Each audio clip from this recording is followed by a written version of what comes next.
Chapter 26. Ain't no party like a Wonderland party. Though she had been uncertain last time, Red knew exactly what she wanted to wear tonight. She rummaged through her closet until she found a long dress at the very back. Not red, not black, not white, but a soft pink. It was something she had made herself a few years ago, in a fit of hating every uniform color in her wardrobe.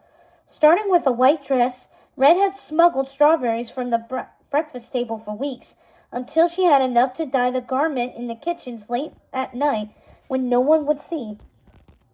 Of course, she had never been able to wear it, but now she couldn't think of a more perfect opportunity. Red slipped into the dress.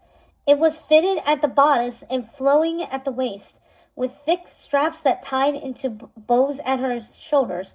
She took a deep breath as she looked in the mirror, brushing her long hair and hardly recognizing herself in a color so different from everything else she'd ever worn. Though the Queen of Hearts had been adamant that Red's auburn hair would clash with any hue outside of the Palais, Wonderland adhered to, Red was pleased to see that the pale pink complemented it quite nicely. She smoothed the dress nervously and glanced at the clock, shocked to find it was already 7:30. Red steeled herself and hurried down the stairs, hoping to hear the sounds of early arrivals getting the party started. But when she walked into the grand hall, it was silent and empty. But Red buzzed her lips and looked around, hands on hips. Where were Bill and Katie with the rest of the supplies? Oh, there you are. Ace jogged into the room. Wow, he stammered. You look really nice. Red tugged her hair behind her ear and cleared her throat. Thank you. Where is everyone? Chester's helping Katie and Bill with their stuff. They'll be up in a minute, but I wanted to show you my surprise. What's that? Stand right there. She was in the middle of the stage at the end of the room. Ace grinned at her, then walked backward and hit the lights of the hall, plugging them into darkness. Ace, what is? Hold on. Then there was a click from somewhere in the room, and flashlights, beams as strong as the ones Red had set up, flicked on. They pointed upward to the ceiling, where a huge glittering ball hung from a complicated network of strings. What is that? Red gasped. In the semi-darkness, Ace sidled up to her and smiled. It's a disco ball. Sort of. When I was doing my research on Bramble Bay, I read that they used to have them before the rabbit hole was sealed.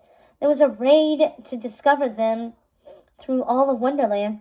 So how did you find one? It's beautiful.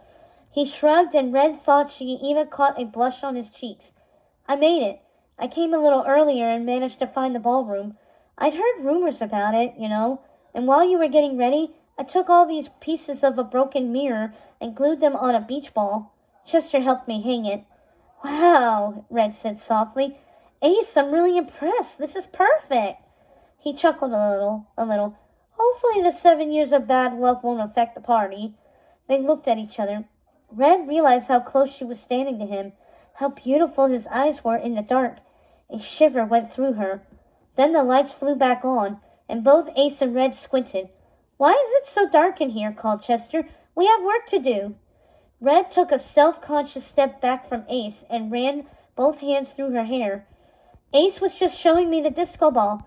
Pretty cool, huh? Chester grinned. Behind him, a very tall girl and a shorter, muscular boy followed with duffel bags on their shoulders.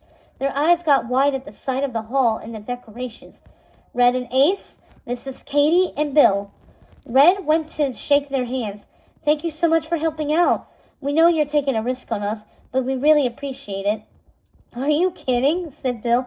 I haven't done anything this exciting in years. I've always wanted to cook for more than just my family on every War of the Roses victory day. And I'll chew my own arm off if I have to hear, Hail the Queen of all our hearts one more time, said Katie. I'm dying to hear what's on your tapes. Me too, Red grinned, and handed over the bag Dee had given her. Katie hurried to the stage and began to set up her boombox, which was bigger and better than Red had expected. She brought a whole bag full of old tapes, too. They used the large redwood dining table to hold Bill's food, which looked incredible. Piping hot calzones, trays of cut veggies, little wrapped egg rolls with dipping sauces, baked pretzels sprinkled with coarse sauce, coarse salt. It was food like Wonderland kids had never seen before. I would have done desserts too, he said apologetically, but they keep a close eye on who's buying sugar and baking supplies these days. Katie put on some music, something danceable with an old funky beat, and the 5 of them stood around and waited. 8 o'clock passed, then 8:15, 8:33. Red tapped her foot, and Chester went down to the service entrance to make sure people knew where to go. But still, the grand hall sat empty. Maybe they're too spooked after the last one, Red finally said.